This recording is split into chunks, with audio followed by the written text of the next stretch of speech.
ರಾಜ್ಯದ ಕಾಂಗ್ರೆಸ್ ಸರ್ಕಾರ ಅಧಿಕಾರಿಗಳಿಗೆ ಆತ್ಮಹತ್ಯೆ ಭಾಗ್ಯ ಕರುಣಿಸಿದೆ ಎಂದು ಆರೋಪಿಸಿ ವಿಪಕ್ಷ ನಾಯಕರು ವಿಧಾನಸೌಧದ ಎದುರು ಪ್ರತಿಭಟನೆ ನಡೆಸಿದರು. ವಿಪಕ್ಷ ನಾಯಕ ಆರ್ ಅಶೋಕ್ ಮತ್ತು ವಿಧಾನ ಪರಿಷತ್ನ ವಿಪಕ್ಷ ನಾಯಕ ಚಲವಾದಿ ನಾರಾಯಣಸ್ವಾಮಿ ಅವರು ಈ ವಿನೂತನ ಮಾದರಿಯ ಪ್ರತಿಭಟನೆಯಲ್ಲಿ ಪಾಲ್ಗೊಂಡಿದ್ದರು. ಆರ್ ಅಶೋಕ್ ಅವರು ಸಿದ್ದು ಸರ್ಕಾರದಲ್ಲಿ ಅಧಿಕಾರಿಗಳಿಗೆ ಆತ್ಮಹತ್ಯೆ ಭಾಗ್ಯ ಎಂಬ ಘೋಷಣೆಯುಳ್ಳ ಭಿತ್ತಿಪತ್ರ ಹಿಡಿದಿದ್ರು.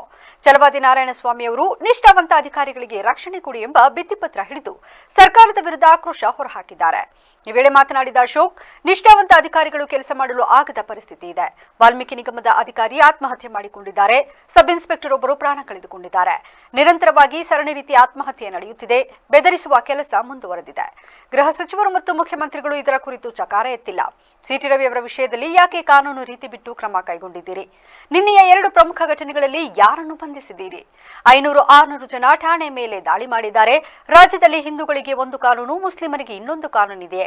ಸರ್ಕಾರ ಪೊಲೀಸರ ವಿರುದ್ಧ ಮಾತನಾಡಿದರೆ ಅವರ ಆತ್ಮಸ್ಥೈರ್ಯ ಉಳಿಯುವುದು ಹೇಗೆ ಎಂದು ಕಿಡಿಕಾರಿದ್ದಾರೆ. ಚಲವಾದಿ ನಾರಾಯಣಸ್ವಾಮಿ ಮಾತನಾಡಿ, ಸರ್ಕಾರ ಹಾಗೂ ರಾಜ್ಯದ ಗಮನ ಸೆಳೆಯಲು ಈ ಪ್ರದರ್ಶನ ಮಾಡಿದ್ದೇವೆ. ವಿಪಕ್ಷ ನಾಯಕರ ಜವಾಬ್ದಾರಿ ನಿರ್ವಹಿಸುತ್ತಿದ್ದೇವೆ. ಸರ್ಕಾರ ಉತ್ತರ ಕೊಡುತ್ತಿಲ್ಲ. ನಾವೀಗ ಜನರಿಂದ ಉತ್ತರ ಬಯಸುವಂತಾಗಿದೆ. ಕೆಂಗಲ್ ಹನುಮಂತಯ್ಯನವರು ವಿಧಾನಸೌಧ ಕಟ್ಟಿಸುವಾಗ ಸರ್ಕಾರದ ಕೆಲಸ ದೇವರ ಕೆಲಸ ಎಂಬ ದೊಡ್ಡ ವಿಷಯವನ್ನಿಟ್ಟು ನಿರ್ಮಿಸಿದ್ದಾರೆ. ಹೆಣ್ಣು ಮಗಳಿಗೂ ಅವಾಚ್ಯ ಶಬ್ದಗಳಿಂದ ನಿಂದಿಸುವುದು ದೇವರ ಕೆಲಸವೇ. ನಾವು ಹೇಳಿದಂತೆ ನಡೆದುಕೊಳ್ಳದಿದ್ದರೆ ಲಾರಿ ಹತ್ತಿಸುತ್ತೇವೆ ಎಂದು ಬೆದರಿಸುವುದು ದೇವರ ಕೆಲಸವೇ. ವಾಲ್ಮೀಕಿ ನಿಗಮದಲ್ಲಿ 187 ಕೋಟಿ ರೂಪಾಯಿ ನುಂಗಿದ್ದಾಗಿ ಹೇಳಿದಾಗ 87 ಕೋಟಿ ರೂಪಾಯಿ ಮಾತ್ರ ನುಂಗಿದ್ದಾಗಿ ಹೇಳುವುದು ದೇವರ ಕೆಲಸವೇ. ಆತ್ಮಹತ್ಯೆ ಮಾಡಿಕೊಂಡ ಅಧಿಕಾರಿಗಳು ಬರೆದಿಟ್ಟ ಹೆಸರುಗಳನ್ನು ಮರೆಮಾಚಿದ್ದು ದೇವರ ಕೆಲಸವೇ ಎಂದು ಪ್ರಶ್ನಿಸಿದ್ದಾರೆ.